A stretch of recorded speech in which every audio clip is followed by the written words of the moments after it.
C'est donc la 8e édition de l'Atelier des 200. L'Atelier des 200, c'est un projet un peu hors cadre, hors champ. On propose à 200 amateurs de se réunir le temps d'un week-end avec 4 metteurs en scène pour avoir une pratique du théâtre assez différente de micros-ateliers, puisque l'idée c'est que les 200 amateurs soient en permanence ensemble sur le plateau.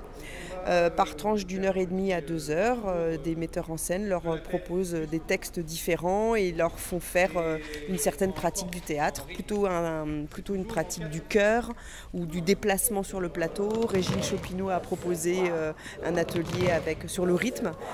Pour sentir bien le rythme, elle a fait travailler les gens avec des balles de tennis, ce qui leur a permis de sentir à la fois leur respiration à eux, le rebond de la balle, leur puissance de rattrapage de balle ou de lancer de balle. Donc ça les pose.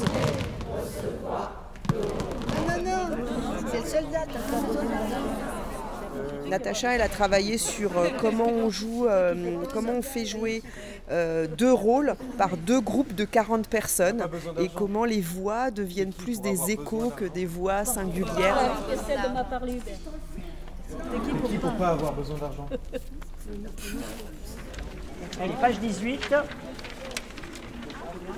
Et on est un jour, au milieu de la page, un jour vous vous rendez compte qu'une bonne partie des gens qui vont plus un crédit jusqu'à moyen.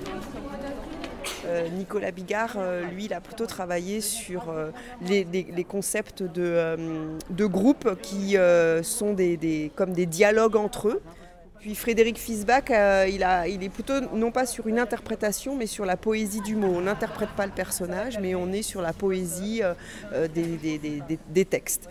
Donc chacun avec des univers différents, des entrées artistiques différentes, avec de la musique, plutôt sur des silences.